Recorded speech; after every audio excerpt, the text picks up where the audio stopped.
Sino ka? Malala ko sa papa. Ha? Ay ka malala ko sa papa. Sino ka? Kulto. Wala ka rin. Hindi ko mapasok ka? Oh. Kasambalan daw ka, ano nila.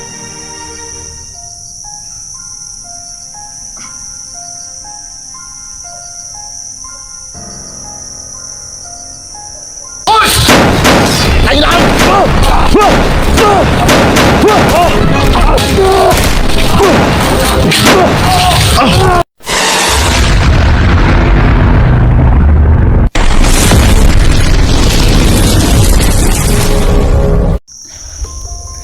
So yun tol, magandang hapon po sa lahat tol no?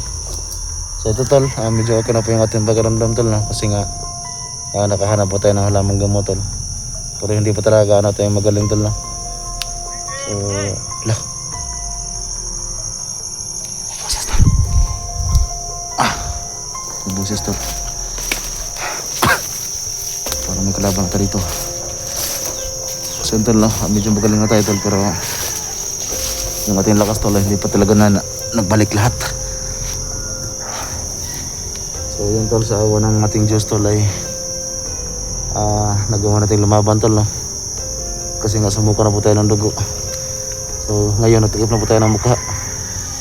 Kasi medyo okay na yung ating tol, yung ating hangin ba, yung ating paglakap ng hangin. So nung una nung sumuka kong dugo, kinuha ko muna to kasi sobrang hirap talaga huminga.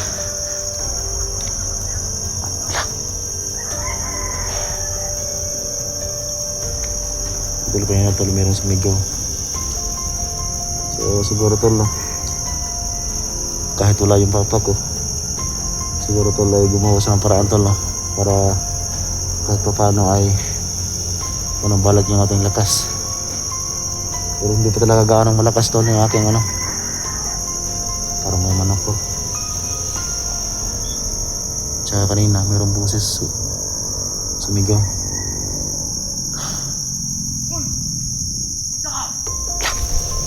Boses tol.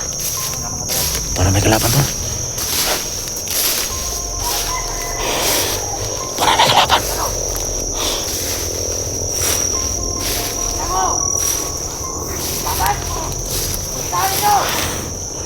May boses tol.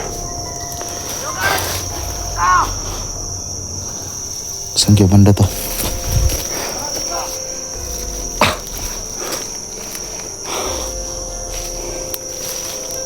May boses tol.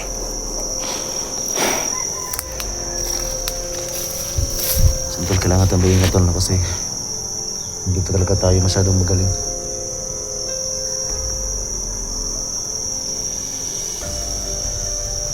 Malaki ang kutub-kutol na si Papa ang gumawa ng paraan tol para kahit pa paano ay bumalik yung ating lakas.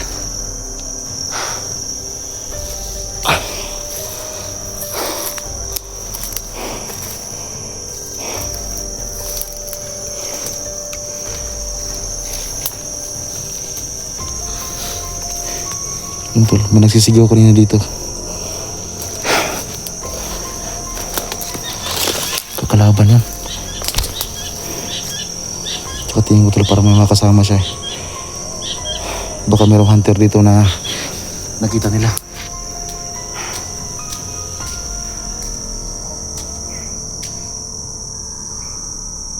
Parang may gumalaw sa unahan.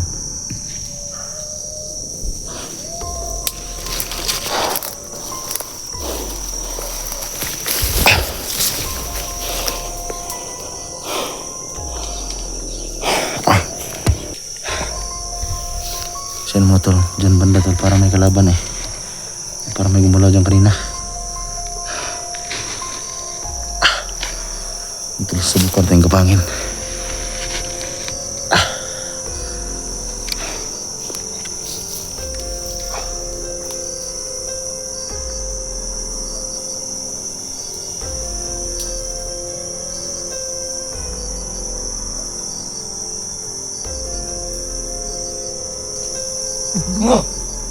Pagala ko.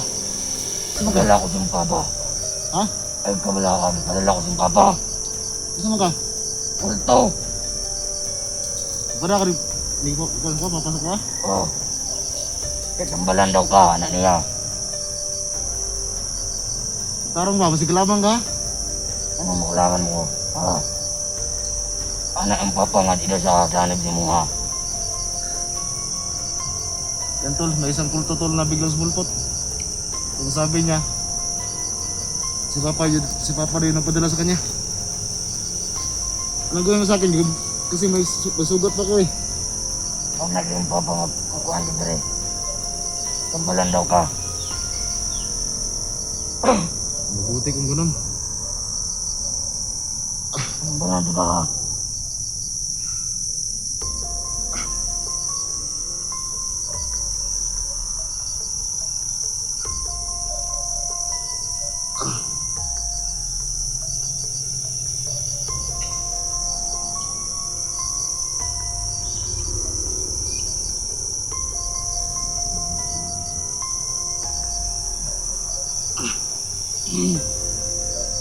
Sino pa tumatugay? Asa naman ka? Kumada sa kuspahan ng papa. Pero may importante nga mo ano dito. Di para, di kong papasakuha. Oh, Salamat kayo. Di pa kayo nga Papa, salamat kayo niya. Iyak kong padala sa kuha. sabi niya. Di, salamat kayo. Sabi ako. Salamat.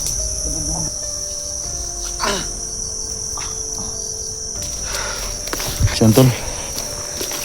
Giraw isang kulto na biglang sumulpot tol. At ginamot niya ako. Ang sabi niya tol, ay si Papa daw yung nagpadala sa kanya. Yun tol, aramdam ko yung kanyang kapangyarihan. Ginamot niya ako tol. Yun tol, yung aking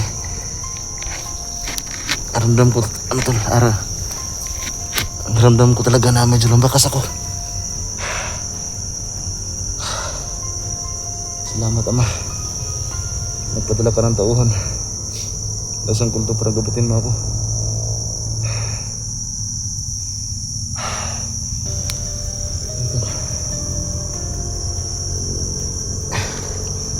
Hindi pa rin ako pinabayaan ni Ama. Kasi alam ko hindi pa talaga siya pwede makapasok sa katawan ko. Kasi nga limitado yung kanyang pagpasok sa akin. Kaya yun yung ginawa niya, napadala siya ng isang kulto para magamot ako. So yung kulto na yun tol, buhay talaga yun. Hindi yun kagaya ng ama ko na patay na. Pero ang kulto kasi tol ay pwede silang makipag-usap kahit patay na. Buhay at saka patay, pwede silang mag-usap. Isa kang sabi niya sa akin tol ay alis na daw siya kasi meron pa silang importante gagawin. Biglang nawala na tol. Nagpaalam siya sa akin bago siya umalis. Yun tol, ramdam ko talaga yung pagbabago ng lakas ko.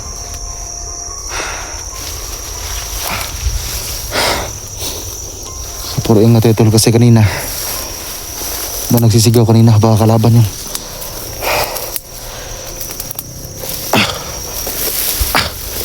So hindi ko na yung masundan tol kasi gumamit sa tagulilong. Bigla siyang sumulpot sa akin eh. So ramdam ko talaga may kalaban dito, mga bandido.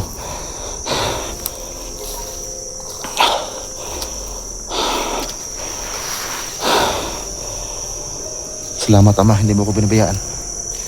Kahit hindi ka pwede makapasok sa katawan ko, pero gumawa ka pa rin ng paraan para manumbalik yung lakas ko. Yung tol, sobrang active talaga ng kanyang kapangyarihan tol. Ramdam ko yan. Kasi yung paghawak niya sa akin naramdaman ko kagad yung kanyang lakas. So yan tol, hindi ko pa napakita sa yung sugat ko tol, pero ramdam ko na tol na parang lumakas na ako. Salamat. Ama, salamat Ama. At nagpadala ka ng tauhan na isang kulto para gamutin mo ako. Hindi niya pa rin ako pinabayaan tol. Kahit hindi siya pwede makapasok sa akin. At saka sinabi talaga ng kulto tol bago niya ako ginamot.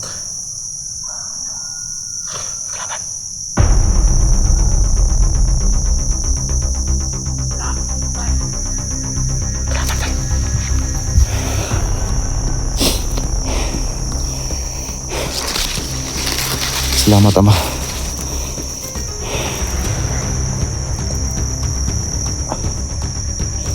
Ramdam ko to pala may vlogger din dito. Yan o, may nagsisigaw. Nagsisigaw to. Vlogger dito, ramdam ko. Salamat po. Bumalik yung lakas ko.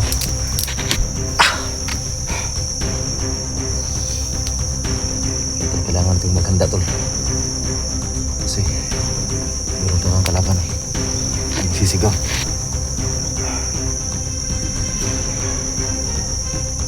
Grabe tol, napaka-epektibo ng pangyarihan ng kulto. Lumakas ako bigla. Parang nanumbalik talaga yung normal kong lakas. Ayan. Saan niya galing to?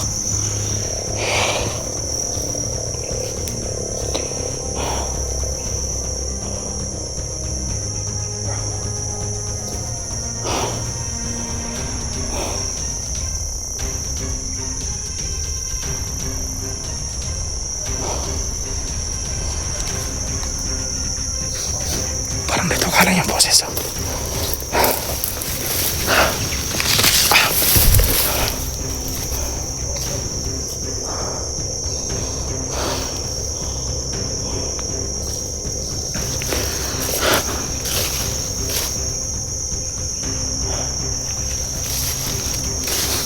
Ito, padilim na. Yung mga kalaban pa.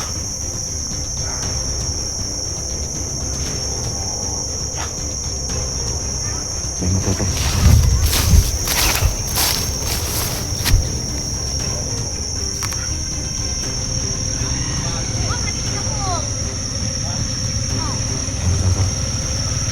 Ito mga kalaban to.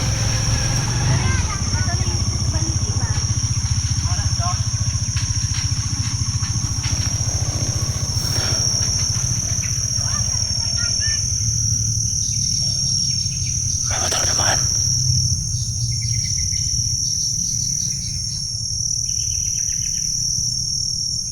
Ay, salamat. Kaya pala tol, bigla siyang sumulpot sa gilid ko. At saka hindi ko talaga tol yung aking pagkaramdam ng paglabas niya. Kasi ramdam ko talaga yung lakas niya. Nakita niya naman siguro tol yung aking reaksyon. Natakot talaga ako kasi ramdam ko yung lakas niya. Hindi biro yung lakas ng kulto na yan. Kala ko kalaban ang kulto. Mabuti at si Papa yung nagpadala para magamot ako.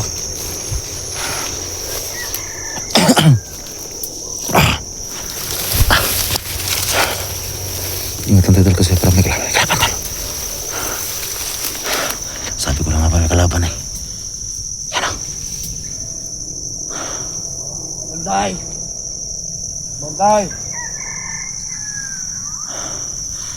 Sabi ko na nga ba.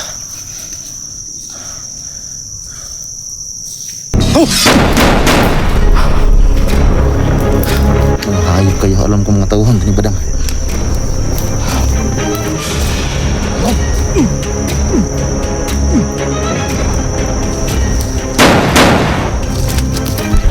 Kayo. Ito ng tamang paraan tol. Para makabawi tayo tol. Kailangan kong yung pumatay. Nag-vlog ng ating lakas. Kaya ito ng tamang oras para makaganti tayo.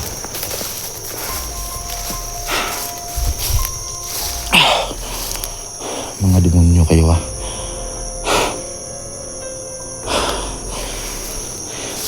Alam ko may kasama pa yan.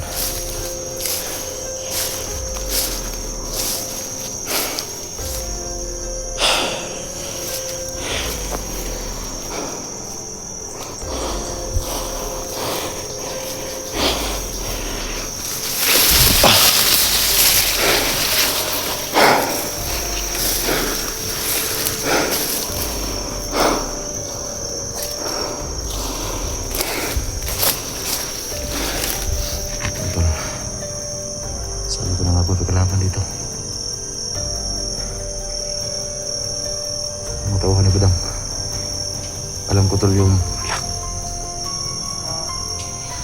may tumawag sa akin tol.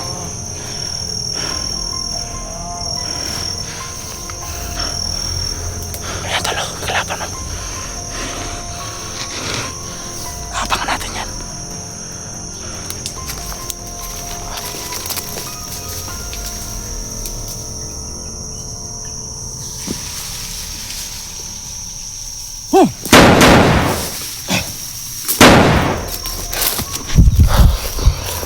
Hayop ka.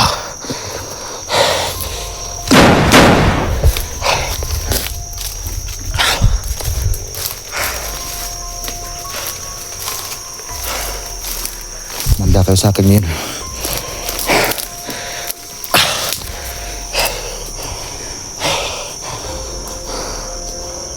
Manda kayo sa akin.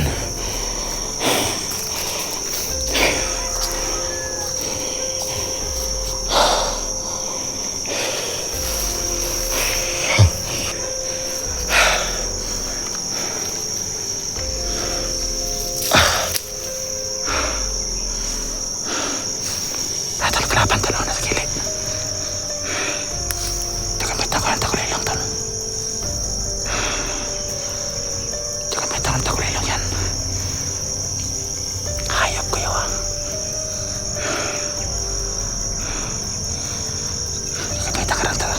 Tagamit ako ng takulay lang.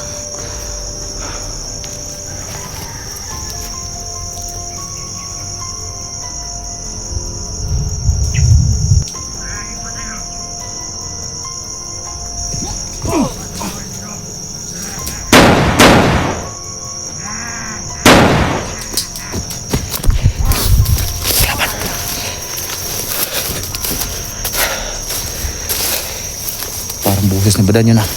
Badang. Parang buhis na badang.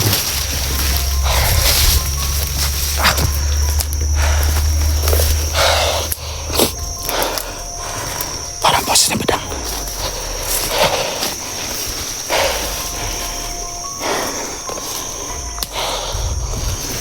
Narinig ko yung buhis na badang to. Hindi na ako magpapahuli sa hayop na yan.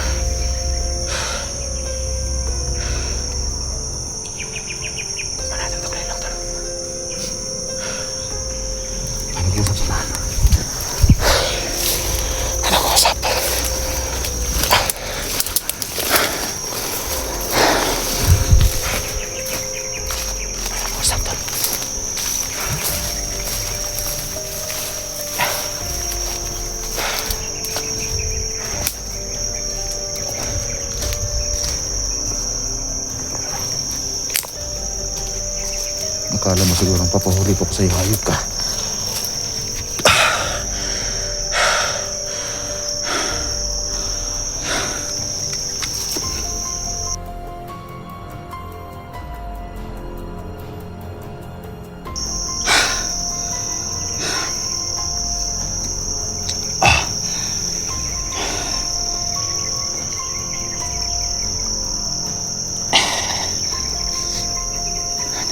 Badang. Boses talaga ni Badang yan.